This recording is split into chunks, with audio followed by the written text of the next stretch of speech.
Hello and welcome to pmclounge.com. In this video, you will learn the 12th principle of project management, which is all about change. It says enable change to achieve the envisioned future state. Now, as I mentioned, this is the 12th principle, which means we have already discussed the previous 11 principles.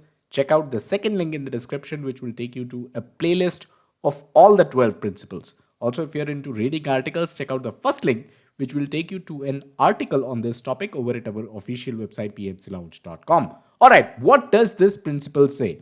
Prepare those impacted for the adoption and sustainment of new and different behaviors as well as processes required for the transition from the current state to the intended future state created by the outcomes of the project or the project outcomes.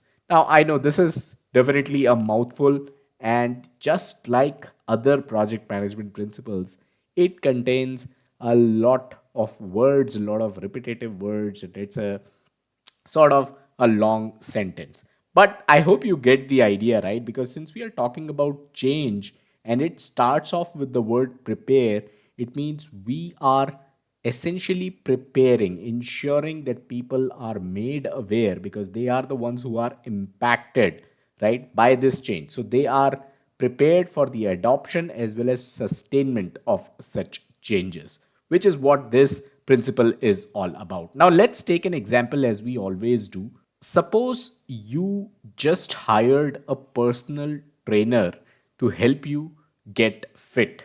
Now, you are used to a sedentary lifestyle, but your goal is to build strength and endurance as well.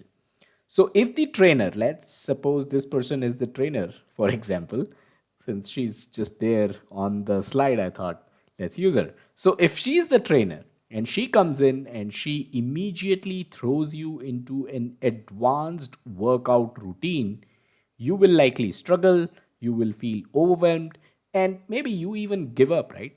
So instead, a good trainer like her, what she's going to do is she's going to explain the benefits of new exercises, gradually introduce changes to your existing routine, and provide motivation and guidance. Over time, as you build strength and confidence, the new habits become part of your lifestyle. So, this is what 12th principle is all about. It is introducing change, just like this personal trainer did, right? She did introduce change, but she prepared us, right? She prepared her client for new processes and behaviors. So, whether it's training, communication, or even ongoing support, ensuring a smooth transition helps people adopt and sustain the changes effectively, which is what this principle is all about. Smash that like button if you were able to understand what this principle is. Let's get deeper into this principle.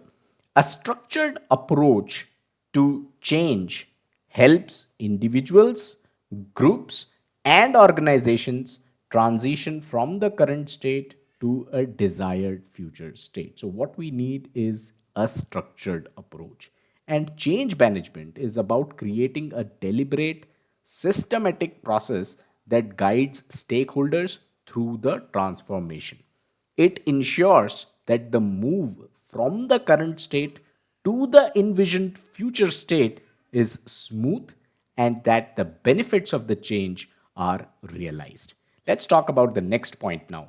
Change management is a cyclic, comprehensive process distinct from project change control. Very important point here. We are not talking about project change control here. We are talking about change management, which is cyclic and it is comprehensive. So, unlike project change control, which basically deals with adjustments to, let's say, documents or some project deliverables, we are talking about change management, which focuses on preparing and supporting people. This comprehensive process involves planning, communication, and reinforcement to help stakeholders adopt, and sustain new behaviors as well as processes. So, this is the difference between change management and project change control. We have talked a lot about project change control. In fact, I'll share a link to the entire playlist of change management that we have discussed. And we've talked a lot about the processes, what you as a project manager should be doing, right? And it's essentially changes to the deliverables, to the documents. But I hope you understand the difference, the subtle difference, because change management is also about ensuring that people are prepared to accept the future state. All right, let's talk about the 50 days PMP study plan. It's totally free. Head over to the link in the description below. Grab yourself a copy of the plan and get started. Thousands of our community members have been able to pass their PMP exam making use of this plan. All right, so let's talk about the sources of change. Change originates from both internal influences and external pressures as well. In an organization, change can be driven by a variety of factors. Internal drivers can include need to improve performance or introduce new capabilities, new features. And external drivers can range from, let's say, emerging technologies to shifts in market demands and even regulatory requirements. Now, change can arise from the need for new capabilities, performance gaps, technological advances, or demographic and socio-economic pressures. All of these lead to changes. In fact, I'd give you another example. Your competitor is also a source of change. If your competitor is doing better than you will analyze what they are doing and perhaps change in the way you are doing business, right? So that is also a source of change. Okay, let's talk about some of the challenges. Now, not all stakeholders embrace change. There's resistance and risk aversion, which is very, very common across the board. And it's obvious, right? Because change can be unsettling, and individuals often prefer the familiar, whatever that they are used to. This natural resistance means that successful change management must address emotional as well as cultural barriers while aligning stakeholders around the shared vision. Attempting to implement too many changes simultaneously can overwhelm an organization. This is going to result in fatigue and it is going to also result in reduced effectiveness. So, that is why a measured step by step approach helps maintain momentum without overburdening the stakeholders. So, too much change in a short time can lead to change and can lead to fatigue, it can lead to saturation.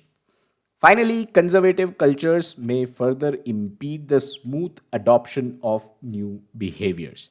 And when we say cultures, we are obviously talking about organizations. So, in environments where traditions and existing practices are deeply ingrained, pushing for change requires extra care.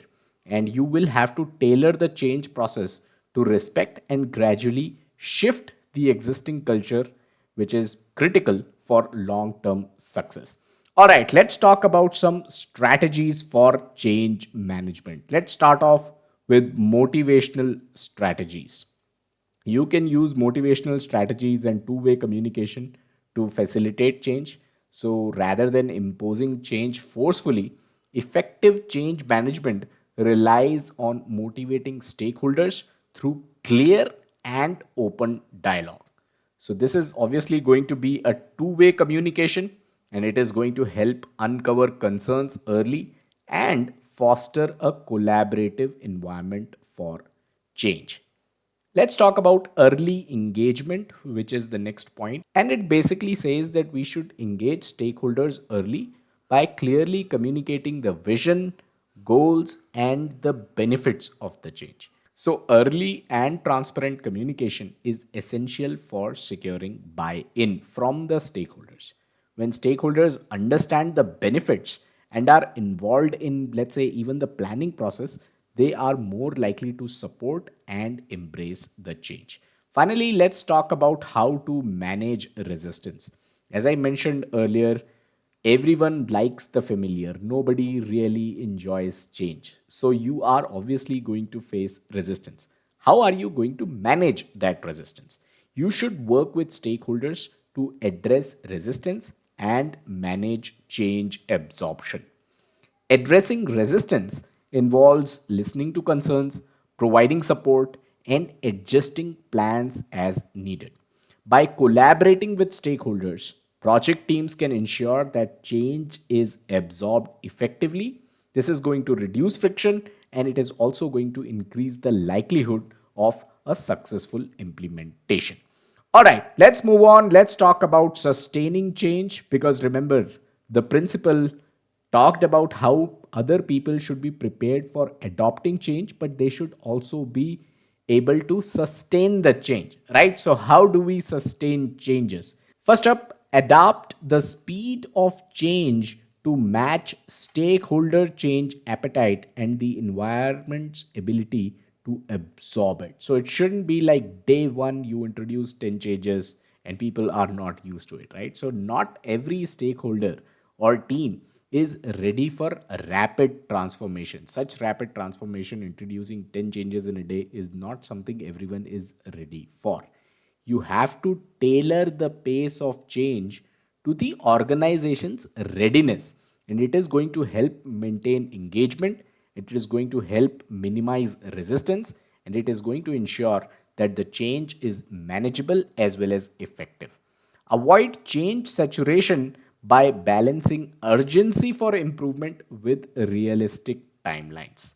Implementing too many changes at once can overwhelm stakeholders and it can also dilute the impact of each change.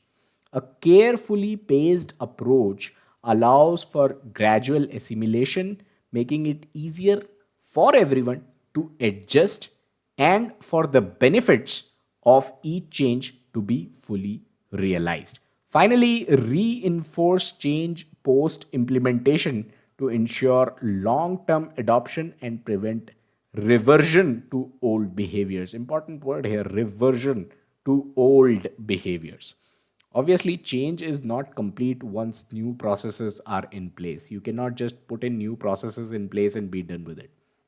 You have to provide ongoing support, training, and communication, which are crucial to reinforce the new behaviors and ensure that the change becomes an integral part of the organization's operations. So, I hope you were able to understand everything about change and the 12th principle of project management. Keep learning by watching our other videos. Like, share, subscribe. If you like our work, consider contributing by heading over to pmclounge.com/contribute. And I'll catch you guys in the next one. Bye bye.